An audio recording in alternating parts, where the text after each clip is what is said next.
Muito bom dia, amados irmãos, irmãs e amigos. Vamos então à palavra do Senhor e vamos abrir em Mateus capítulo 12. Mateus capítulo 12 e vamos dar continuidade à nossa exposição deste Evangelho, segundo o relato de Mateus, agora no capítulo 12. Em 1992, quem é que estava vivo nessa altura? Eu estava. Quem é que já existia nessa altura? 1992. Muita gente, não é? 1970, ainda mais, não é?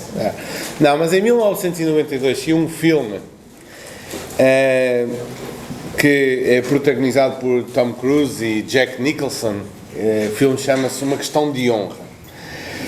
E o filme trata de um crime que foi cometido por dois militares e a cena, o filme trata no ambiente de tribunal, com julgamentos, com averiguação do caso, o que é que aconteceu para aquele crime ser cometido e tudo mais.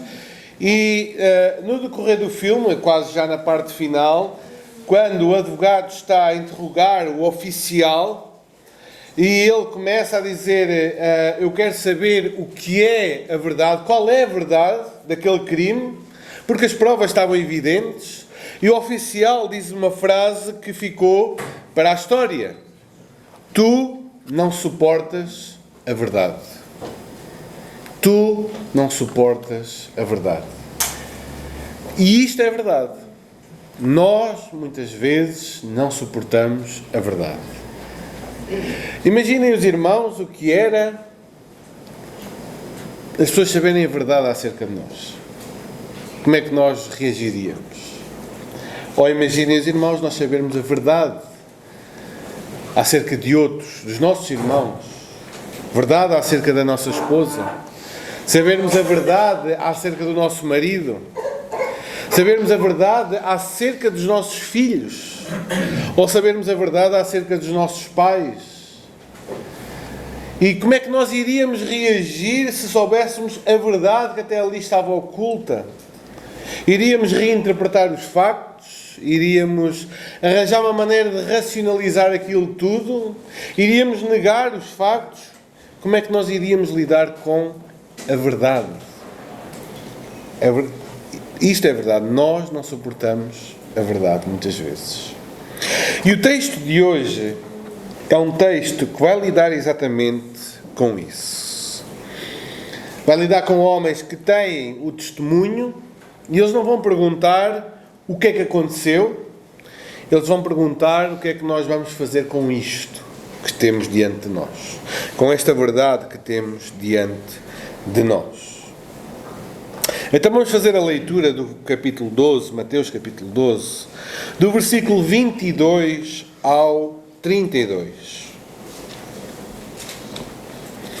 Diz assim a palavra do Senhor.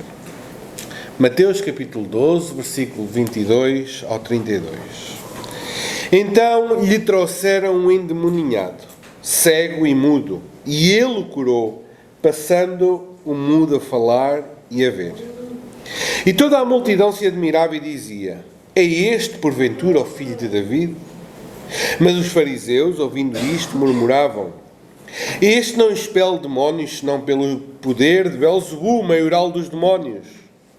Jesus, porém, conhecendo-lhes os pensamentos, disse: todo o reino dividido contra si mesmo ficará deserto, e toda a cidade ou casa dividida contra si mesma não subsistirá.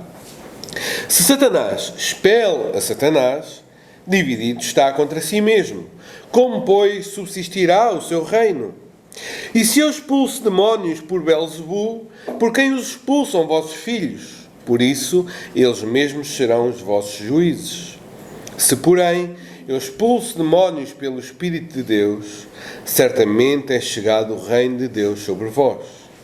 Ou como pode alguém entrar na casa do valente e roubar-lhe os bens sem primeiro amarrá-lo? E então lhe saqueará a casa. Quem não é por mim, é contra mim. E quem comigo não ajunta, espalha. Por isso vos declaro: Todo o pecado e blasfémia serão perdoados aos homens, mas a blasfémia contra o Espírito Santo não será perdoada.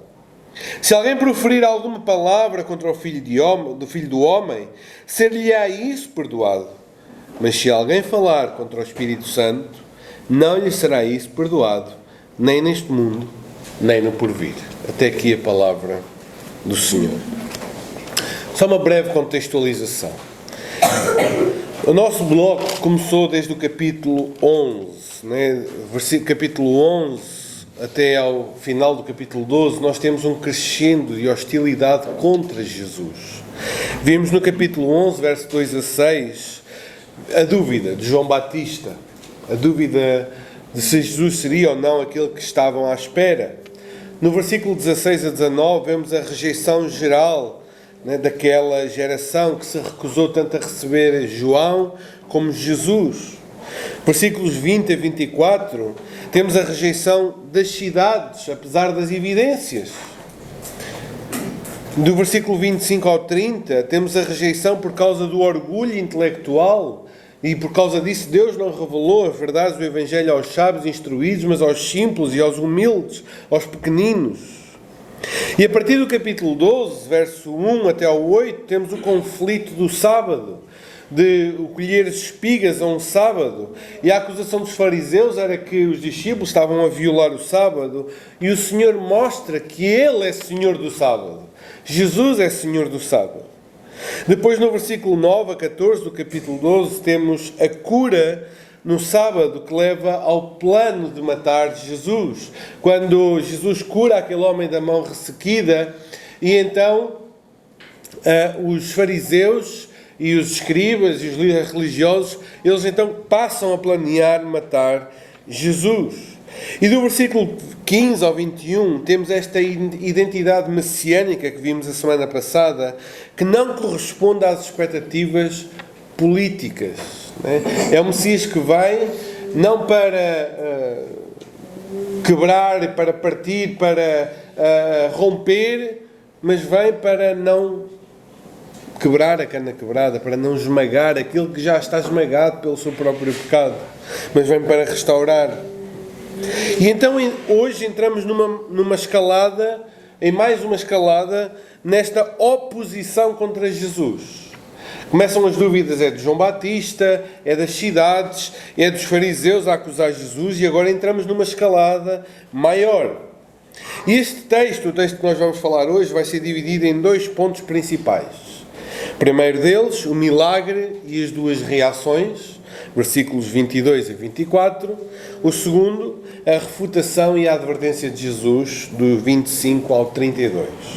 O primeiro ponto, o milagre e as duas reações, do 22 ao 24, e a refutação e a advertência de Jesus, do 25 ao 32.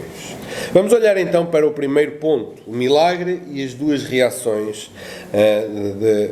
dos fariseus e da multidão. Em primeiro lugar, temos o milagre, verso 22. Diz: trouxeram-lhe um endemoninhado, cego e mudo. O relato em si é sucinto, é breve. Mateus não está interessado no milagre em si, mas naquilo que não é interessado, isto é, não é o tema, não é aquele milagre, ele não o desenvolve, ele desenvolve as reações àquele milagre. É isso que é o ponto principal. Então ele, numa forma sucinta, num versículo, ele conta tudo aquilo que aconteceu. Não sabemos quem trouxe o homem, não sabemos como Jesus expulsou, por alguma coisa que tenha feito, provavelmente foi pela sua palavra, falando, ordenando, mas uma coisa sabemos que Jesus curou aquele homem. Este era um endemoninhado, possuído por um espírito demoníaco, e esta possessão manifestou-se em cegueira e mudez. Apesar de não dizer claramente que a cegueira e a mudez eram causadas pela possessão, podemos inferir que, como Jesus cura e o homem fica liberto e a acusação é da expulsão de demónios, então o que estava a provocar aquela cegueira e aquela mudez era o demónio dentro daquele homem. E Jesus curou este homem, e é de salientar, Mateus não diz libertou, Não diz expulsou, diz curou. Uma palavra grega que veio dar origem à nossa palavra terapia. De curar, de tratar. E o resultado foi que aquele homem ficou imediatamente curado, liberto daquele mal. E de imediato passou a falar e a ver. Irmãos, este é o tipo de libertação que Jesus traz à vida de todo o homem e de toda a mulher que vai a Ele. Embora Satanás possa trazer muitos males, muitas prisões, muitas aflições, Satanás pode trazer muitos tormentos, muitas incapacidades à vida do ser humano. A verdade é que na presença de Jesus, toda a obra do mal é desfeita. Na presença de Jesus, a obra do diabo é desfeita. Na presença e pelo poder de Jesus, as obras de Satanás não prosperam. Os presos e os cativos são libertos. Os olhos que estão em trevas pelo diabo são abertos pelo poder de Jesus. Os ouvidos que estavam cerrados para o Evangelho são abertos. Na verdade, Jesus cumpre aqui uma profecia de Isaías 35, onde diz que o Messias, então, naquele tempo do Messias, então se abrirão os olhos dos cegos e se desimpedirão os ouvidos dos surdos e os coxos saltarão como servos e a língua dos mudos cantará. Jesus é aquele que vem trazer libertação plena à vida do homem quando este está escravizado pelo diabo.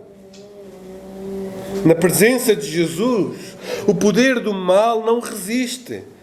Na verdade, é aquilo que João diz na sua primeira carta, no capítulo 3, verso 8: para isto se manifestou o Filho de Deus, para destruir as obras do diabo. Esta é a poderosa libertação que Jesus pode trazer à tua vida, à vida dos teus filhos, à vida do teu marido, à vida da tua esposa, à vida da tua família,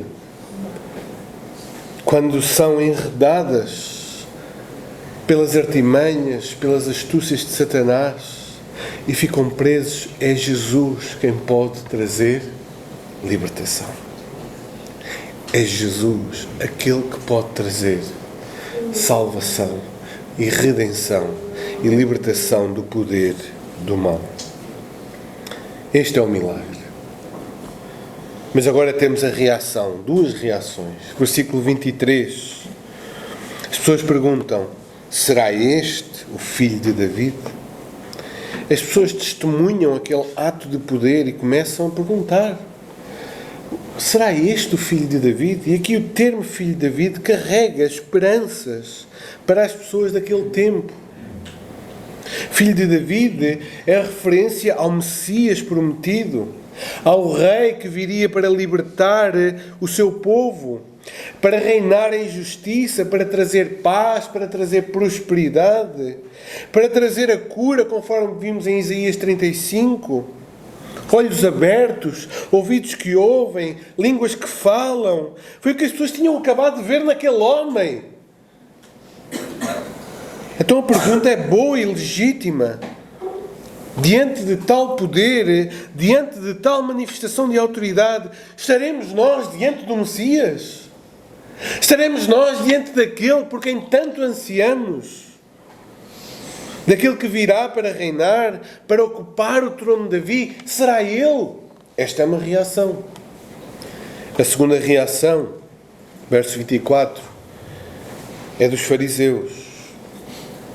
Não perguntam se é o rei, se é o filho de Davi. Eles dizem: é por Belzebu que ele expulsa os demónios. Diante do mesmo ato, da mesma cena, a reação dos fariseus é totalmente oposta. E, reparem, eles não negam o milagre. Eles não negam a libertação daquele homem. É inegável. Ele está ali diante deles. Ele era mudo, ele era cego, ele tinha um espírito demoníaco, ele foi liberto, ele agora vê, ele agora fala. é inegável aquele milagre. A verdade estava ali, não é? A verdade estava ali. E o que fazer com essa verdade agora? Então eles, ao invés de reconhecerem, eles reinterpretam aquela verdade. E dizem, é por Belzebu, maioral dos demónios. Belzebu, não se sabe ao certo qual é o significado desta palavra. Alguns dizem senhor das moscas, senhor do esterco, mas o termo vem do Antigo Testamento e o seu significado não é claro. Mas há uma possibilidade também de significar senhor da casa, que está muito mais ligado à ilustração do versículo 29, do valente que vem amarrar o dono da casa, não é? Ou o mais valente que vem amarrar o dono da casa. Não importando qual é o significado da palavra Belzebu, sabemos que é sinónimo de Satanás, é sinónimo de diabo, do inimigo do povo de Deus. E a acusação, irmãos, ela é gravíssima. Eles estão a dizer que Jesus está a operar aqueles sinais pelo poder do próprio Satanás. Tal acusação, a ser verdade, transformaria Jesus em quê? Imaginem que Jesus está mesmo a expulsar os demónios pelo poder de Satanás. Faria de Jesus o quê? Um bruxo, um feiticeiro, né? Alguém ligado às artes mágicas, alguém ligado ao ocultismo. E o que é que acontecia a um feiticeiro ou um bruxo lá em Israel? O que é que ele deveria acontecer com ele? Morto, apedrejado. Lembram-se o que é que estava na mente dos fariseus quando Jesus curou ao sábado? Planear uma maneira de matar Jesus. E eles então levantam esta acusação contra Jesus, dizendo: está aqui é um bruxo. Quem está aqui é um feiticeiro, a trabalhar por artes mágicas, pelo poder do diabo. Para quê? Para ver se colava, para então a terem uma acusação de bruxaria, de feitiçaria e poderem matar Jesus. Por um lado temos uma multidão que vê o milagre e questiona. Não reconhece Jesus, mas questiona quem será Jesus. Por outro lado temos uma classe de homens que vê o mesmo milagre e reinterpreta totalmente os factos para manter a sua posição. As evidências vão-se acumulando diante deles. Eles sabem que não estão diante de um charlatão. Mas qual é o caminho que escolhem? É reconhecer Jesus? É o arrependimento? É a submissão? Não, eles escolhem dar um significado totalmente novo, para que a sua posição não seja questionada. Irmãos, amigos, até onde nós estamos dispostos a ir para recusar o Evangelho? Até onde as pessoas podem ir para negar a sua necessidade de Jesus? A verdade está à vista. Na tua vida, nas pessoas à tua volta, no vazio que tu sentes no teu coração, na falta de propósito que tu sentes e sabes que tens. Por quanto mais tempo vais reinterpretar a verdade e não encará-la de frente?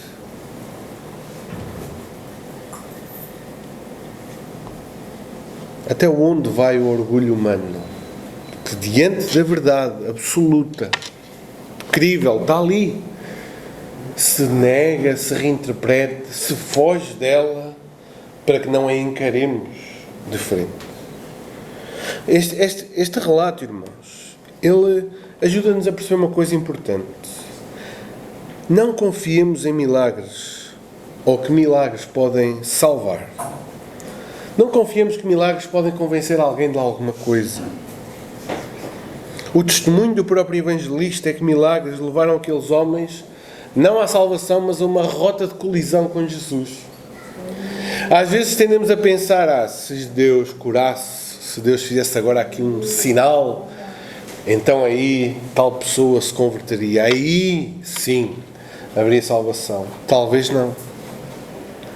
O coração do ser humano é tão duro, é tão endurecido, está tão empedernido pelo pecado, que o milagre pode não necessariamente salvar, pode trazer juízo. Porque a pessoa continua a não crer, continua a rejeitar. Relatos como estes lembram-nos que afinal o que transforma corações, o que convence pessoas, não são milagres, mas é o poder sobrenatural de Deus, do agir do Espírito Santo. É isso que convence. Estes homens estavam diante de uma prova incontestável e a sua reação não foi crer, não foi submeter-se, não foi obedecer, não foi reconhecer, foi acusar. Foi endurecer mais o seu coração contra o Filho de Deus. Então, nesta primeira parte, vemos Jesus que curou um homem endemoninhado, trouxe-lhe restauração plena, e as pessoas começaram a questionar se não seria Jesus o Messias. Ao mesmo tempo, os fariseus, que já tinham em mente matar Jesus, lançaram esta acusação fortíssima de que Jesus operava pelo poder de Satanás. Temos aqui o milagre e as duas reações. No segundo ponto, vemos então a refutação e a advertência de Jesus, que é o ponto maior, versículos 25 a 32. E em primeiro lugar vemos a refutação. E qual é? Versículo 25 e 26. A acusação não faz sentido, porque assim Satanás lutaria contra si mesmo. É isso que Jesus está a dizer. Conhecendo o pensamento e o coração daqueles homens, sabendo das suas intenções, Jesus diz algo óbvio que eles estavam a ignorar. E qual é esse algo óbvio? É que nada dividido consegue subsistir. Já, não sei se é atribuída a Napoleão, se não, pelo menos tenho essa ideia, a frase dividir para reinar. Os irmãos conhecem a frase. Qual é a ideia de dividir para reinar? É que uma coisa dividida ela não consegue subsistir, não consegue prosperar, não consegue crescer. E aquilo que Jesus está a dizer é óbvio. Qual é a família?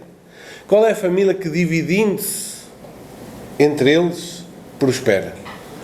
Qual é o casamento que, quando o marido luta para um lado, a mulher luta para o outro, prospera?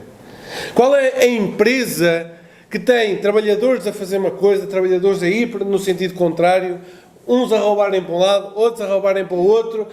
Qual é a empresa que prospera? Digam-me, irmãos, qual é a igreja que, quando tem divisões, facções, rachaduras, blocos, né? Estes e aqueles, qual é a igreja que pode prosperar? É algo óbvio. Quando há divisão, não há crescimento. Não há crescimento. É óbvio. E este princípio aplica-se ao reino de Satanás. Versículo 26. O reino de Satanás é o reino deste mundo, desta ordem de coisas. E o trabalho dos seus subditos, dos demónios, é trazer escravidão espiritual aos homens, é trazer perversão. Ora, se Satanás, este é o argumento dos fariseus, que Jesus está aqui a refutar, se Satanás quer expandir o seu reino, e para isso ele está a expulsar demónios, a trazer liberdade, a trazer restauração, significa que o seu reino está o quê? Está a ruir. Está a desfazer-se. Não pode subsistir. Ou seja, não tem sentido algum o argumento deles. A guerra é travada juntando forças, não dividindo. Portanto, a acusação deles é um absurdo. Se ele expulsa pelo poder de Satanás, então Satanás vai perder, não tarda nada. É um absurdo. Em segunda refutação, versículo 27...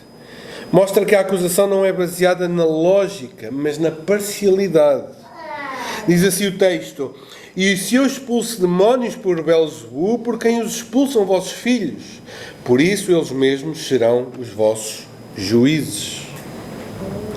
Vossos filhos aqui refere-se aos membros da comunidade judaica que praticavam exorcismos. E reparem, o que Jesus está a dizer é: vocês aceitam aqueles exorcismos, que eram muito escassos, que eram cheios de mesinhas, cheios de coisinhas, e diziam que aquilo vinha de Deus, que era obra de Deus.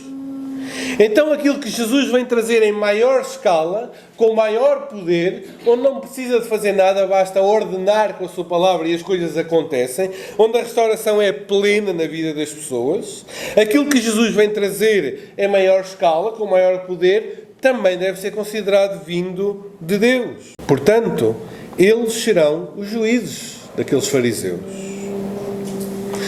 Na verdade, Jesus está a colocar os fariseus num beco sem saída. Jesus está a deixar aqueles homens com a batata quente na mão.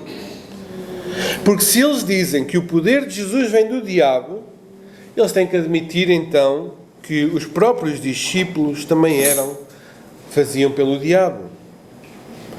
Os exorcistas. Mas se defendessem que os seus exorcistas agiam por Deus, então também têm que reconhecer que Jesus o faz por Deus.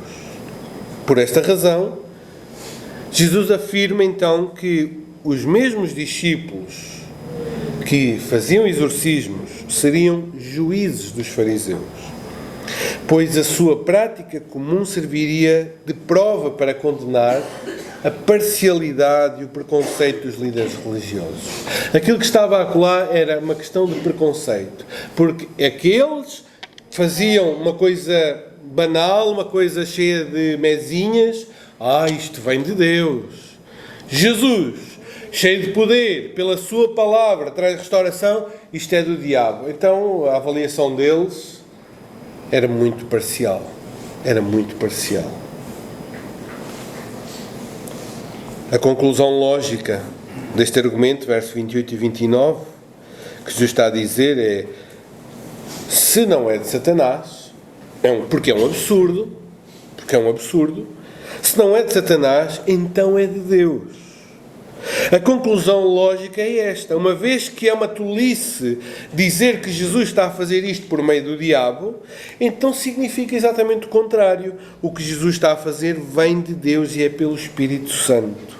E se é pelo Espírito Santo, qual é a conclusão? Então o reino chegou. Então o reino de Deus chegou.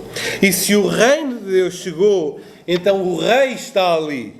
E diante deles, pois é por seu intermédio que estas grandes coisas são feitas. Esta é a conclusão. Se eu não faço pelo diabo, porque é uma tolice, então eu faço por Deus. Se eu faço por Deus, então é o Espírito Santo que está em mim. E se o Espírito Santo está em mim, então o reino está aqui. E o rei está aqui diante de vocês. Essa é a conclusão. E Jesus então passa a ilustrar como o reino de Deus vence o reino de Satanás, verso 29. Esta era a natureza do ministério e da obra que Jesus estava a fazer naquele homem. Como pode alguém entrar na casa do valente e roubar-lhe os bens sem primeiro amarrá-lo? Notem aqui nesta história, nesta ilustração, Jesus é aquele que vem para roubar, para saquear, e o valente da casa é o diabo. E qual é a ideia? Qual é a casa do diabo? É este mundo, não é? São as pessoas deste mundo. Esta é a sua casa, estes são os seus bens. Qual é a obra de Jesus? É vir ao reino do maligno e resgatar pessoas para o reino da luz. Para o reino do seu amor. Ou seja, ele vem à casa do inimigo e saca-lhe os bens, que são as pessoas que são salvas.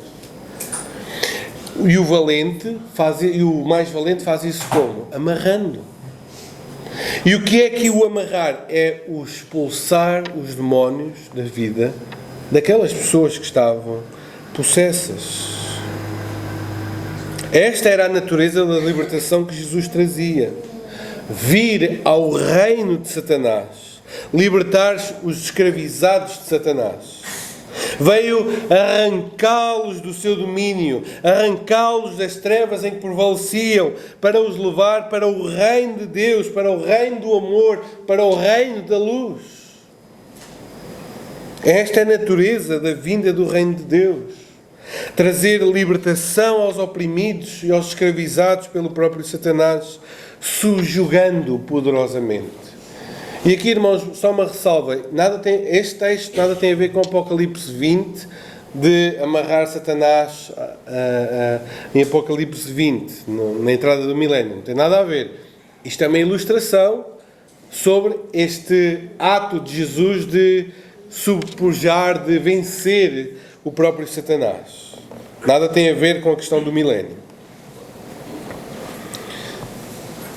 Então, colocado esta refutação, que é uma tolice Jesus fazer as coisas por meio de Satanás, porque senão Satanás estaria a perder, e uma vez que não é por Satanás, é por Deus, e é pelo Espírito Santo, e então aquilo que ele vem trazer vem libertar pessoas do domínio do diabo, do domínio do inimigo.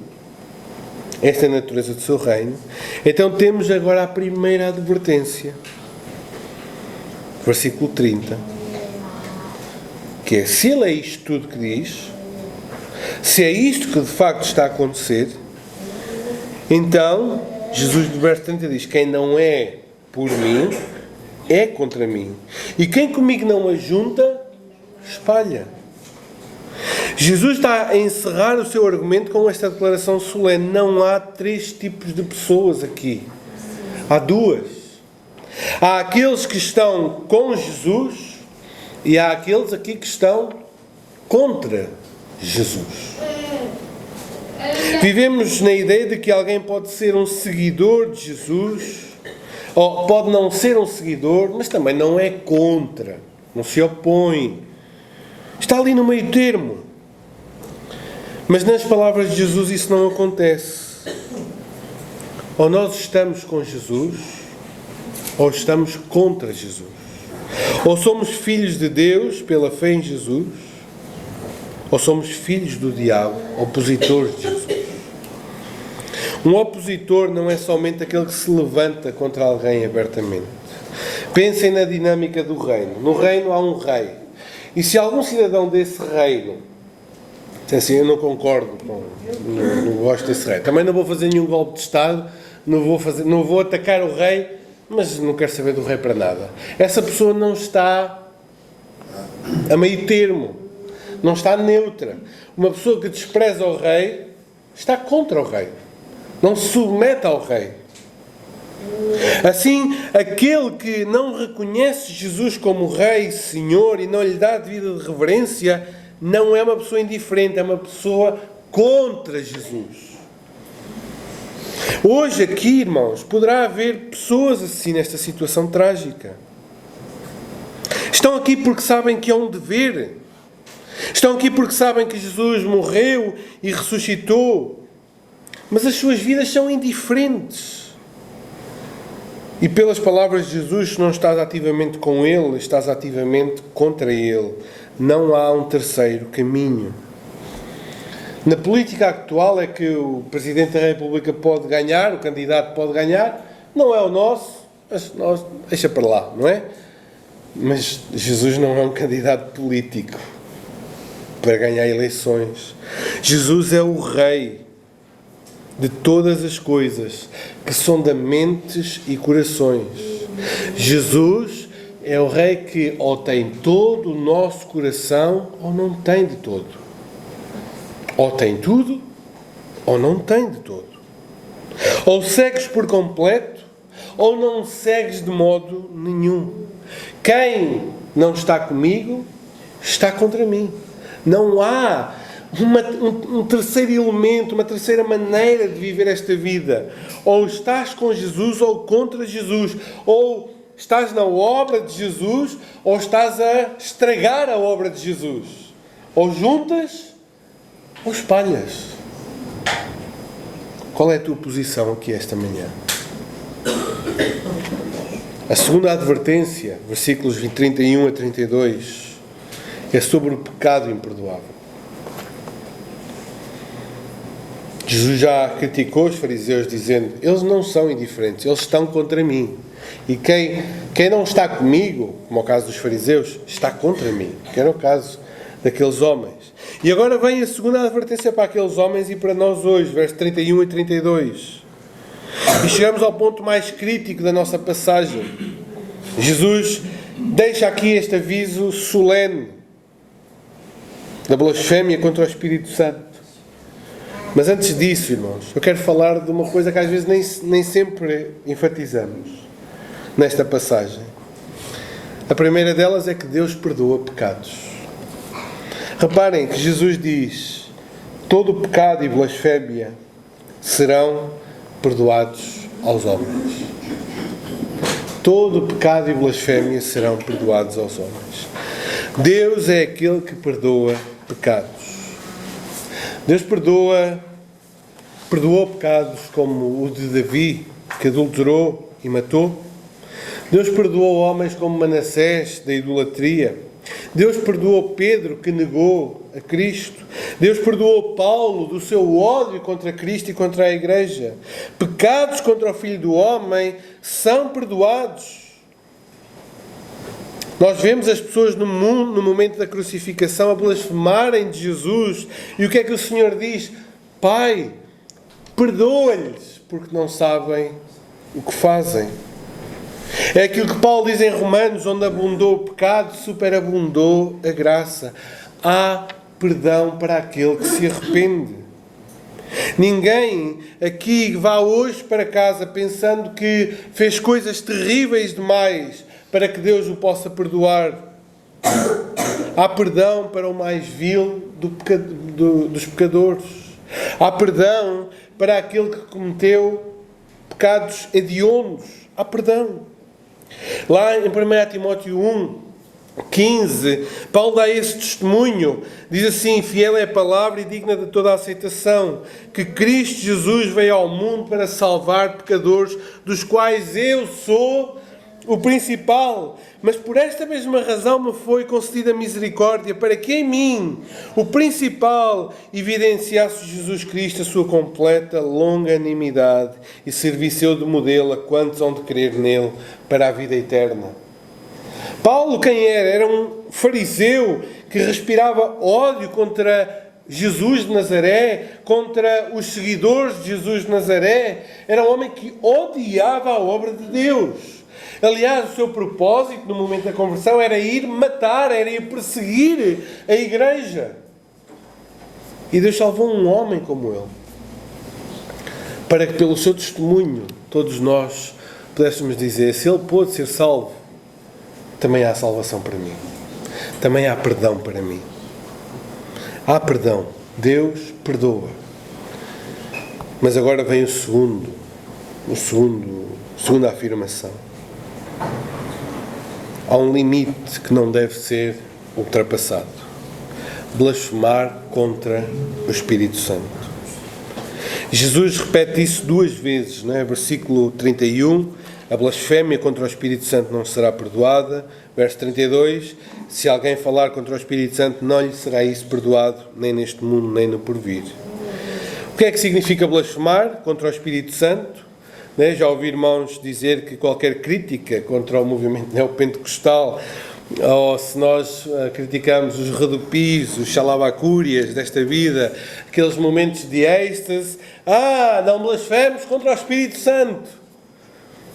Parece que é isso que estamos a fazer. Será? O que é que não é blasfémia contra o Espírito Santo? Blasfémia contra o Espírito Santo não se trata de incredulidade sobre Jesus ou sobre a existência do Espírito Santo. Não se trata de negar a divindade do Espírito Santo. Não se trata de resistir ao Espírito Santo ou mentir ao Espírito Santo. Não é rejeitar por um tempo a graça de Deus. Não são atos ou palavras ditas em tempos de ignorância, porque se assim fosse, ninguém poderia ser salvo, porque em algum momento, na nossa incredulidade, nós pecamos contra o Espírito Santo. Pessoas podem rejeitar, odiar, desprezar, e caso haja arrependimento e fé em Jesus, elas são perdoadas por Deus. Mas o que é que pode ser então a blasfémia contra o Espírito Santo?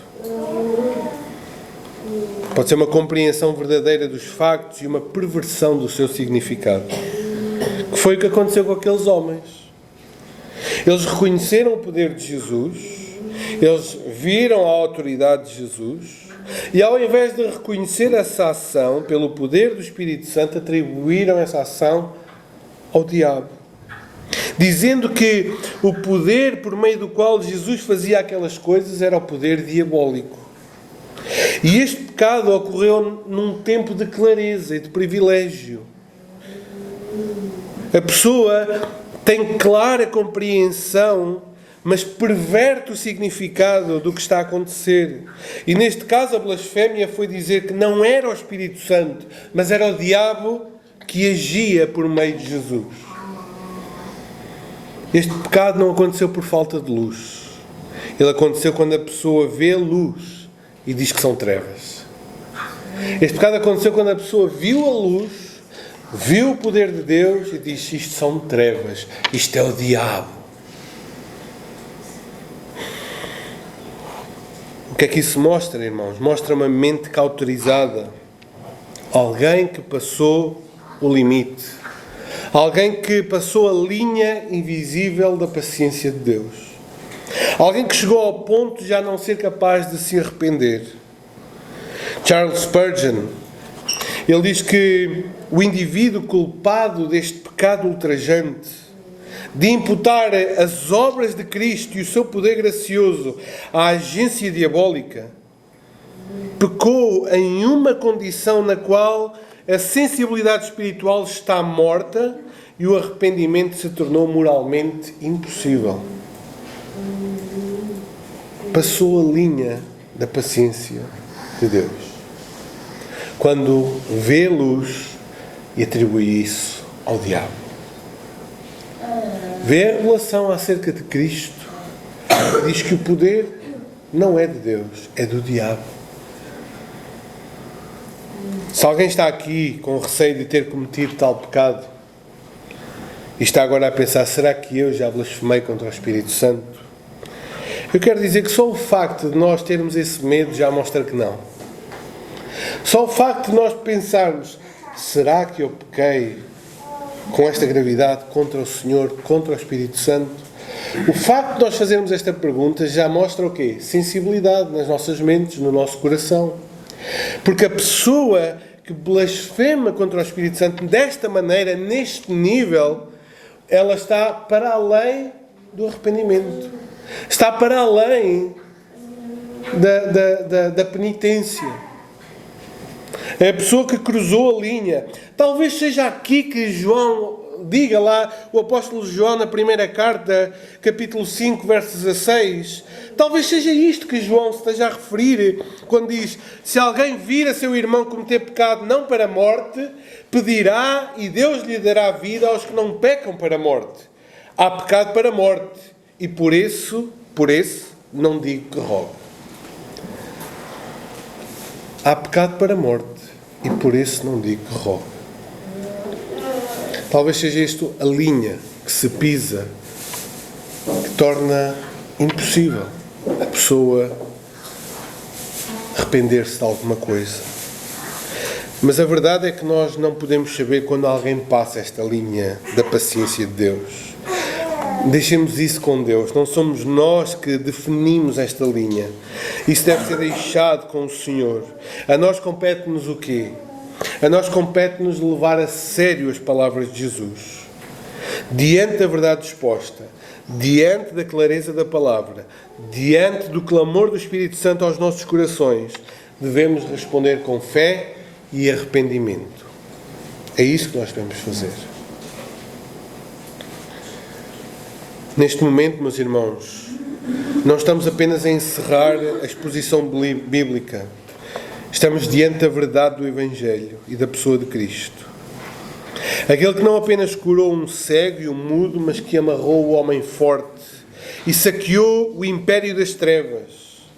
E diante deste Cristo morto e ressurreto, a pergunta que eu faço a ti esta manhã é: como é que tu vais responder a Ele?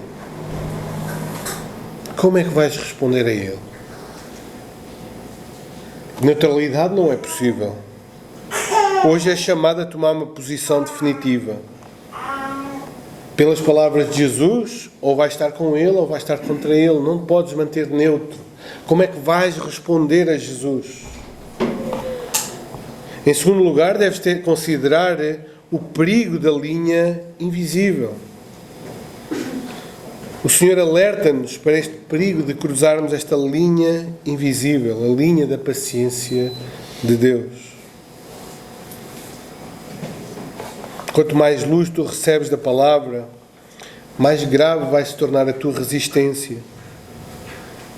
Sabem, o pecado imperdoável que Jesus fala aqui não é um tropeço acidental, não é uma coisa que aconteceu no momento, mas é uma rejeição consciente, deliberada, persistente da verdade. Tu estás a ver a verdade acerca de Jesus e continuas a dizer que não. Até quando vais andar por essa linha até o dia em que a pisares? Até quando vais lutar contra a evidência do Espírito Santo? Eu quero deixar-te aqui este dilema, ou trilema clássico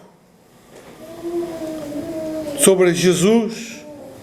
Diante do que ouviste sobre a sua obra, quem é Jesus de facto? Só tens 3 hipóteses. Será Jesus um mentiroso? Não é? Será que Jesus é alguém que sabia que não era o Filho de Deus, não era o Messias, e ele mentiu? Ele é um mentiroso, ele é digno de desprezo. Ou será que Jesus era louco? Não é? Ele pensava que era o Filho de Deus, mas não era de facto. Ele só pensava que era, mas não era. Era um louco. E aí devemos ter misericórdia dele, compaixão. Mas se ele não é um mentiroso, e se ele não é um louco, então ele é o Filho de Deus, ele é o Senhor, ele é o Messias esperado, ele é o único que tem autoridade e poder sobre a vida, a morte e os demónios. Qual é a tua resposta? Diante da verdade acerca de Jesus, até quando é que tu vais resistir à verdade? Até quando? Até quando é que tu vais resistir à evidência de que Jesus é de facto Filho de Deus, que morreu, ressuscitou, está exaltado à direita do Pai e virá uma segunda vez para vir buscar a sua igreja? Até quando? E julgar vivos e mortos? Até quando tu vais resistir a isso? Até quando tu vais guardar o teu coração, vais fechar o teu coração? Até quando? Hoje, podes sair daqui plenamente convicto de que Jesus é o Filho de Deus. Convicto da tua salvação, do perdão dos teus pecados. Hoje Deus ordena-te, não te pede, não te faz um convite brando, não diz, como está lá, erroneamente, num dos nossos hinos, o 423, manso e humilde à porta do coração, Jesus pede admissão. Isso é um erro, irmãos. Hoje Jesus não te pede nada encarecidamente. Hoje Jesus ordena-te que tu te arrependas e creias. Deus ordena o arrependimento. Ordena que te submetas ao Senhor da Glória. Até quando vais resistir a isso? Até quando vais fechar o teu coração? Até que pises essa linha? Até que calques a linha da paciência de Deus e digas, e Deus diga, agora, nunca mais. Até quando vais resistir a isso? Diante da verdade, até quando vais reinterpretá-la ao teu jeito e não encarar a verdade como ela é, de facto? Podes sair daqui hoje salvo, liberto, perdoado. O que eu não quero é que tu saias daqui com o teu coração ainda mais empedernido, mais fechado e a caminho da autodestruição. Diante da verdade sobre quem é Jesus, o Filho de Deus encarnado, como é que tu vais encarar esta verdade? Reconhece-lo como Senhor, arrependes-te dos teus pecados, ou mantens-te na tua própria dureza? Que o Senhor nos abençoe.